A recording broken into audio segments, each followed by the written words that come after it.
everybody, we're going to have a look at Esther's work and some Kente cloth to design a repeat pattern.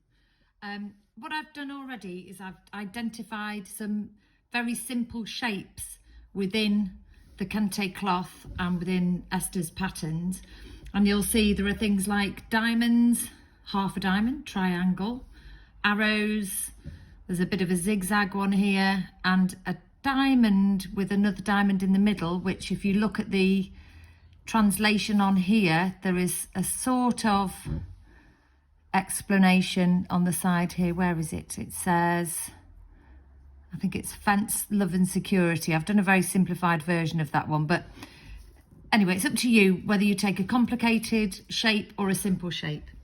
Whichever you decide, you're going to have a go at turning it into a repeat pattern. And because Esther worked freehand, you can have a go at working freehand. However, if you feel more comfortable using a ruler, use a ruler. If you've got a really wobbly line and you need to keep it together, then use a ruler. So I'm going to take the zigzag and I'm going to run the zigzag down the middle here. So I'm going to have a little go here. 1, 2, 3.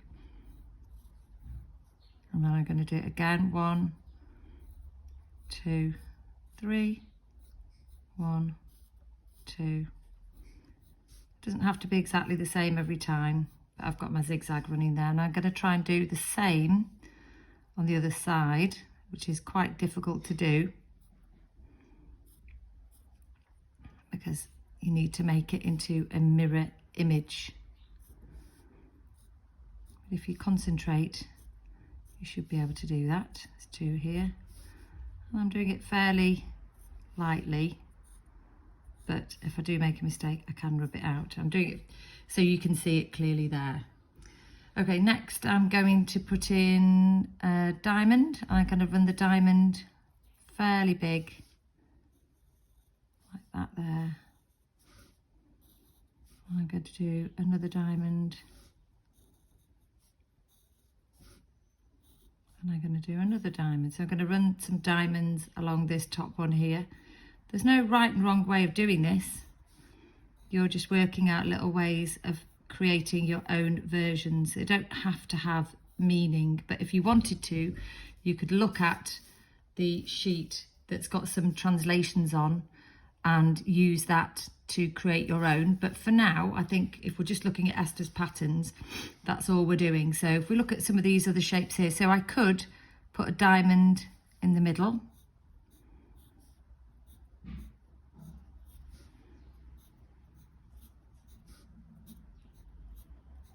Doesn't need to be super neat because you're just using this like in a sketching format. Now I've got some arrows.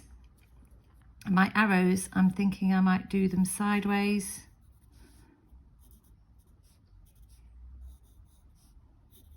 And then I might have them repeating so that they join like this. And then that one again like that. So at this stage, we're not working in a lot of detail. We're just working out our initial patterns. Okay, and then this one just goes off the edge there because it runs out of space. And then you could do the same on the other side. So it's entirely up to you how you do this. If I want to do triangles running along here, I could do a little repeat along here of triangles. That ends there. And again, along the top. See, it turns actually into like a loose diamond as well. There. And then if I wanted to, I could put a diamond in the middle. So there's a lot of diamonds, a lot of triangles, a lot of angles here to work it through. There's one significant pattern here or symbol that appears that I've not put in yet, which is kind of like a parallelogram. It's like a flattened triangle.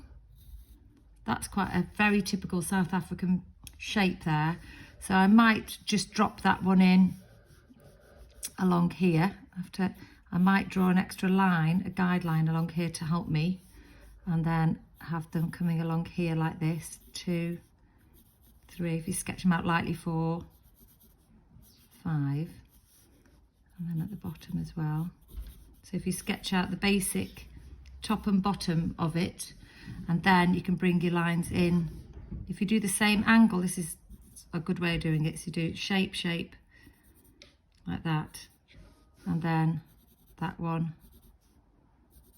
So that all, you can see they're all at the same angle. You could do it that way.